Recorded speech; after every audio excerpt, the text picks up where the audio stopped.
তোমার শ্রাদ্ধ করবে কে? তাজা বলেছো, আমি এক সপ্তাহ হবে। এত সহজ আমি তোমাকে ছাড়বো না। অপবিত্র মোহন, আমার মধ্যে পবিত্রতার কণিকা মাত্র থাকলে পঞ্চপাণ্ডবদের নামে জয়ধ্বনি দেওয়ার অপরাধে শত শত নিরীহ প্রজার ঘর বাড়ি জ্বালিয়ে দিতে না। হাত ধরে টানাটানি করতে আমার মধ্যে কেন ক্ষীণ দোষারোপ করছো? যা বলতে হয় তোমার দাদাকে দিয়েই। আমার দাদা মহারাজ দুর্যোধন খুব একটা খারাপ লোক ছিল না অপবিত্র মোহন, বরং তোমাদের মতো স্বার্থপর জাদুকরের দলেই তাকে স্বর্গ থেকে পাতালে নামিয়ে।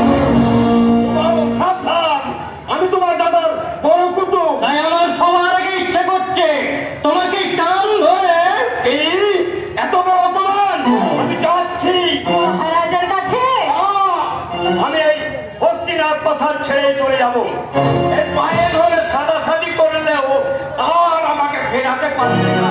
হ্যাঁ, মহারাজের পরমাত্মীয়কে এতখানি অপমান করা ঠিক নয়। হ্যাঁ, তুমি ঠিকই বলেছো কাবেরী। দাঁড়া, ওই ভদ্রলোকের সঙ্গে কানমোলার সঙ্গে অর্ধদণ্ড দিয়ে। তুমি কি পাগল হলে? আমার ৯৯টা দাদা অবশ্য আমাকে তাই বলে। তবে তোমার সঙ্গে বিয়ের দিন যদুপতি শ্রীকৃষ্ণ আমার মাথায় হাত রেখে আশীর্বাদ করে বলেছিলেন আমি নাকি গৌরব ফুলের গৌরব।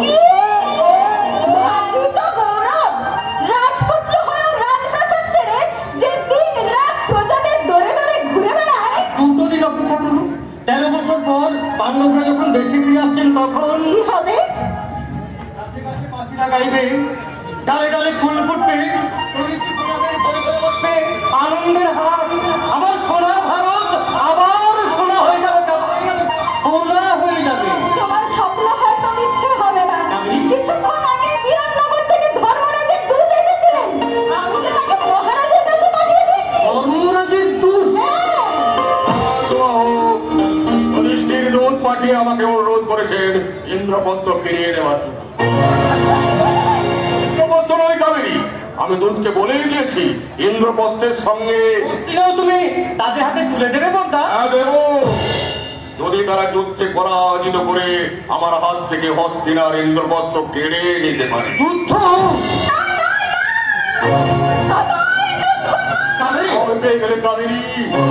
আপনাকে বিশ্রী দেখে উঠলো মাথার উপর। দাদা আমার ঘরে আমার দিকে চেয়ে আছে কেন? কে এক ঝলক সাদা চুল ছুঁয়ে দিয়ে গেল আমার দিকে।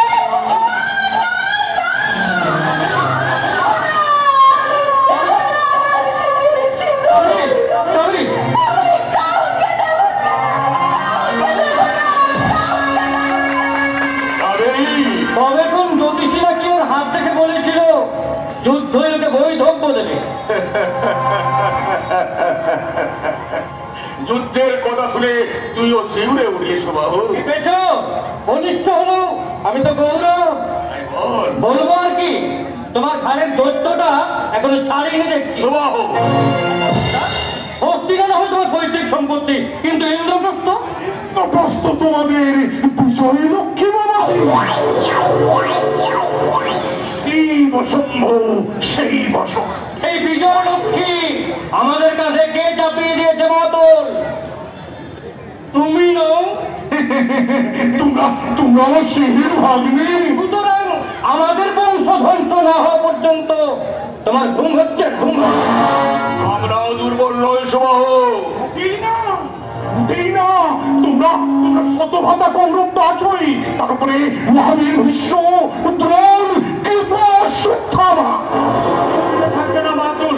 কিন্তু কি সখা, আমি বলছিলাম অনর্থক আত্মক্ষয়ী সংঘর্ষে ঝাঁপ না দিয়ে পাণ্ডবদের ইন্দ্রপ্রস্থ পাণ্ডবদের হাতে প্রত্যার্পণ করলে ভালো হতো না? হ্যাঁ, অঙ্গরাজের কি ভিন্নতি হলো? নইলে অপ্রিয় সত্য বলতে আসে। তুই যা সুবাহু। তুমি আমার কথা শুনবেন আমি জানি, তবু বলছি আমাদের অন্ধগত শনি এই নদুলের পরামর্শে হিংসায় অন্ধ হয়ে লালসার পিছল পথে পা বাড়িয়ে এই গৌরব বংশের ধ্বংসকে তুমি দেখে এলো না বন্ধা, দেখে এলো। আমরা প্রাণ দেব সুবাহু, তবু মান দেব না। কেউ তুমি মান বাঁচাতে পারবে না বন্ধা।